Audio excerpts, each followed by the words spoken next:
क्यों, किस लिए? आपको मालूम होगा,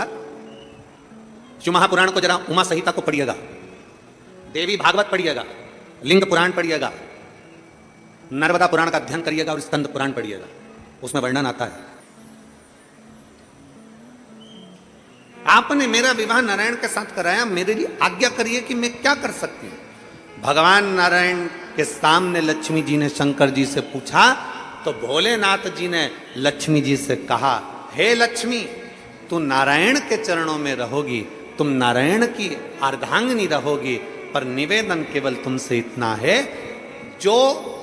भूल से भी अगर शंकर के शिवलिंग का निर्माण करे, भूल से भी शंकर के ऊपर एक लोटा जल चढ़ाए, भूल से भी शंकर के मंदिर के सामने से निकल जाए, भूल से भी शंकर के दरवाजे के अंदर प्रवेश कर जाए, शिव के द्वारे पर पहुंच जाए, भूलवश भी अगर कोई शिव महापुराण की कथा तक पहुंच जाए, भूलवश भी 12 ज्योतिर्लिंग में से एक ज्योतिर्लिंग पर पहुंच जाए, भूलवश भी शंकर की चौखट तक पहुंच जाए, वो अंदर जाए चाहे ना जाए, वो छुए चाहे नहीं छुए, वो भगवान का भजन करे चाहे नहीं करे, पर लक्ष्मी ये तुम्हारा काम है कि शंकर के मंदिर के सामने से निकलने वाले पर, शंकर के मंदिर में आने वाले पर, शंकर का पार्थिव लिंग बनाने वाले पर, शंकर की कथा सुनने वाले पर लक्ष्मी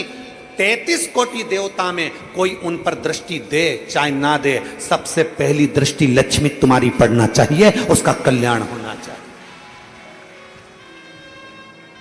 ये वचन है माता लक्ष्मी का भगवान शंकर को।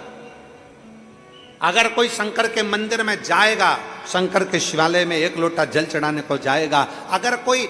कहीं भाव से शिव महापुराण की कथा सुनने के लिए जाएगा, कोई भाव से शंकर की स्तुति करने के लिए जाएगा, स्मरण करने के लिए जाएगा, तो ये निश्चित है सबसे पहली दृष्टि माता लक्ष्मी उस पर देती।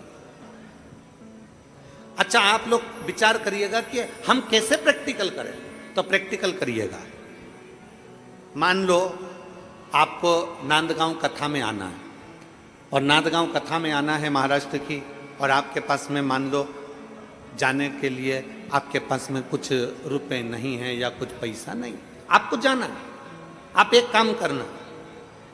शंकर भगवान के मंदिर अपने पास में जाना और एक लोटा जल चढ़ा देना। जल चढ़ाओगे, लक्ष्मी की दृष्टि आप पर पड़ जाएगी, व्यवस्था माता लक्ष्मी कराएगी और नांदगांव आप कथा श्रवण करने के लिए पहुंच